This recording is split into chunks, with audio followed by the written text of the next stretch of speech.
Well, you know the saying, what goes up must come down. This is from Motorious.com. Clever. People are walking away from their car orders. So what's going on here? People were paying up to double the listed retail price of a new car during the pandemic, which was absolutely insane. So people were waiting for their car orders up to a year, I believe, and apparently some people have decided it's just not worth it.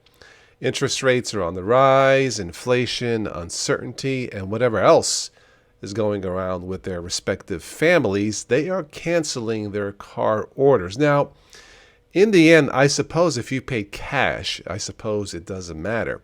But those of you who bought new cars, overinflated car prices on a loan, when the time comes to trade in that car, you will owe much more than what the car is worth. So I suspect, sadly, that repossessions will be on the rise here within the next few years. But if you are canceling your car order now, you are probably doing the smart thing.